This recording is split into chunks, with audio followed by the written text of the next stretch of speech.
saya Dayang Olim Harani. Baik, di sini kami akan membuat video wawancara berupa ada seputar 4 hal yang harus dibahas.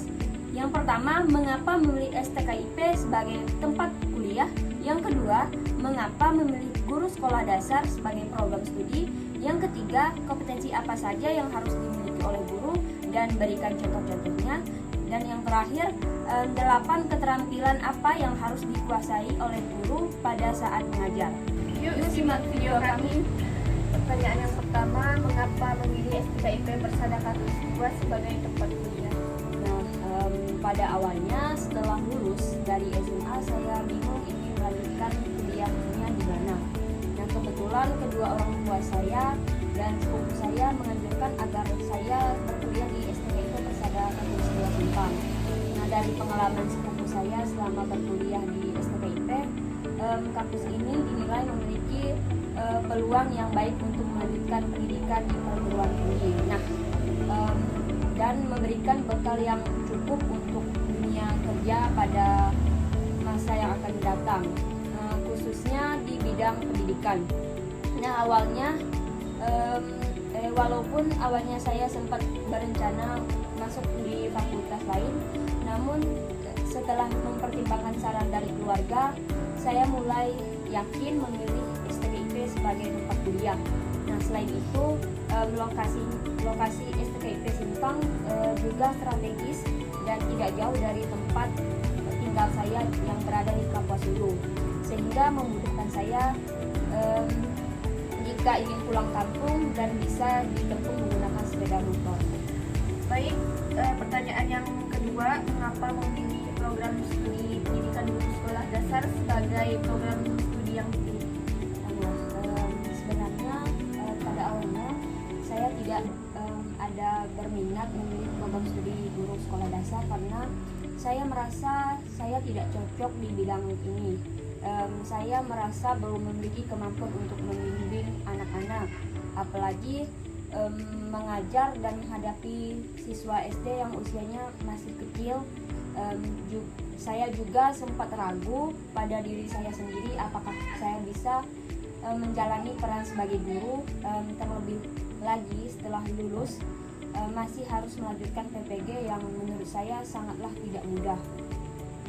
Nah, kemudian namun karena dorongan dan saran dari orang tua, saya mulai mempertimbangkan program studi ini. Orang tua saya menyampaikan bahwa guru SD memiliki peluang kerja yang cukup besar, apalagi saat ini kan banyak guru yang sudah memasuki masa pensiun, terutama di daerah saya yang berada di Kapuas Hulu. Alasan lainnya, ilmu yang dipelajari di program studi guru sekolah dasar bersifat luas dan dapat diterapkan dalam kehidupan sehari-hari, tidak hanya di sekolah.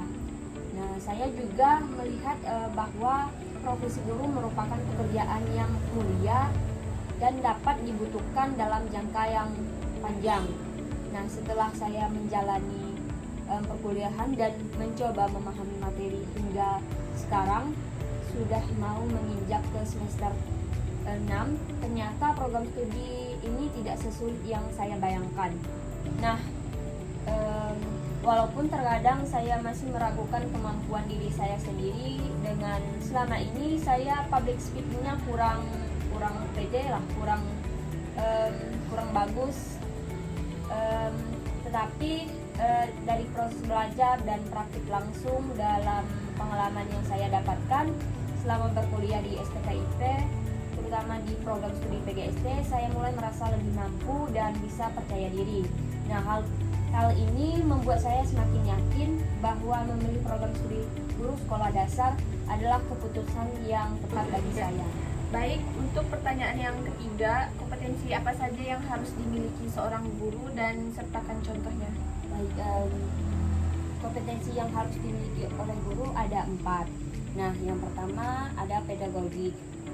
Kompetensi ini adalah kemampuan guru dalam memahami siswa dan cara mengajarnya. Nah, guru tahu bagaimana karakter siswa, cara belajar siswa, dan bagaimana menyampaikan materi agar mudah dipahami. Nah, contoh sederhananya, saat ada siswa yang lambat dalam memahami pelajaran, guru tidak langsung memarahinya, tetapi menjelaskan ulang dengan bahasa yang lebih sederhana dan memberikan contoh yang dekat dengan kehidupan sehari-hari siswa. Nah, yang kemudian kompetensi yang kedua yaitu kompetensi kepribadian. Kompetensi ini berkaitan dengan sikap dan kepribadian seorang guru yang dapat menjadi teladan bagi siswa. Guru harus sabar, jujur, disiplin, dan bertanggung jawab. Baik, contoh sederhananya, guru datang tepat waktu ke sekolah, kemudian berbicara dengan sopan kepada siswa, serta siswa dapat meniru sikap atau mencontohi sikap disiplin dan sopan tersebut. Nah, kompetensi yang ketiga yaitu kompetensi sosial. Kompetensi sosial ini adalah kemampuan guru untuk berinteraksi dan berkomunikasi dengan baik terhadap siswa, sesama guru, serta orang tua maupun masyarakat. Nah, contohnya guru mau mendengarkan keluhan siswa, bekerja sama dengan guru, dan berkomunikasi dengan orang tua jika ada masalah pada siswa. Nah, kemudian kompetensi yang terakhir yaitu kompetensi profesional. Nah, kompetensi ini adalah kemampuan guru dalam menguasai materi pelajaran yang akan diajarkan serta terus belajar untuk meningkatkan pengetahuannya.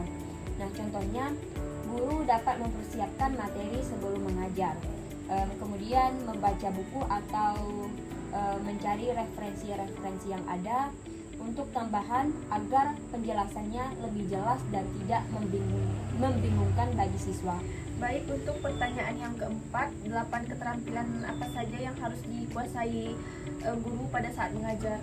Nah, keterampilan yang pertama yaitu keterampilan membuka dan menutup pelajaran. Di sini guru memulai dengan menarik perhatian siswa melalui hubungan yang relevan dengan pelajaran sebelumnya, serta menutup dengan ringkasan pratinjau berikutnya dan tugas untuk membangkitkan minat dan semangat belajar siswa. Nah, keterampilan yang kedua yaitu keterampilan menjelaskan. Di sini guru dapat menyampaikan informasi secara sistematis dengan contoh, ilustrasi, dan balikan atau umpan balik untuk memastikan pemahaman siswa terhadap konsep belajar. Nah, keterampilan yang ketiga yaitu keterampilan bertanya. Nah, di sini guru dapat mengajukan pertanyaan yang berbobot untuk merangsang rasa ingin tahu siswa, berpikir kritis, fokus perhatian dan diskusi kelas. Baik, keterampilan yang keempat yaitu keterampilan memberikan penguatan. Nah, di sini guru dapat memberikan respon secara verbal atau nonverbal, positif ataupun negatif, untuk memperkuat perilaku belajar dan membangun rasa percaya diri bagi siswa.